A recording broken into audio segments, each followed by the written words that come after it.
Au lendemain des primaires des 9 et 16 octobre, l'un ou l'une d'entre nous sera candidat à l'élection présidentielle. Face à la droite, sans doute Nicolas Sarkozy, et à l'extrême droite, que je n'oublie pas. Ce candidat ou cette candidate aura affronté un contexte comme jamais la gauche n'en a connu avant une grande échéance. Jamais.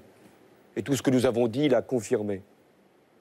Ce candidat ou cette candidate, il devra faire preuve d'une crédibilité sans faille.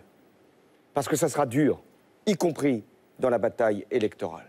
Et ça sera dur après, si nous gagnons. Il devra faire preuve aussi d'une volonté de justice. Parce qu'il faut être courageux pour faire les réformes fiscales, sociales qui ont été évoquées, y compris même sur le plan économique. Il faudra qu'il fasse preuve aussi de la capacité de lever une espérance, sans laquelle il n'y a pas de victoire à l'élection présidentielle. On ne peut pas venir simplement en disant que ce sera pour chasser celui qui est au pouvoir aujourd'hui. Il faut lever cette espérance. J'ai dit, le thème qui sera le mien, c'est celui de la jeunesse à travers l'éducation, l'entrée dans la vie active, la vie dans son quartier, dans son village, pour lui donner confiance en lui-même. Confiance, c'est le mot-clé si l'on veut aborder cette élection. Et pour cela, il faudra que ce candidat, cette candidate, puisse rassembler les socialistes, je pense que ça sera possible, rassembler la gauche, il faudra le faire, et rassembler les Français.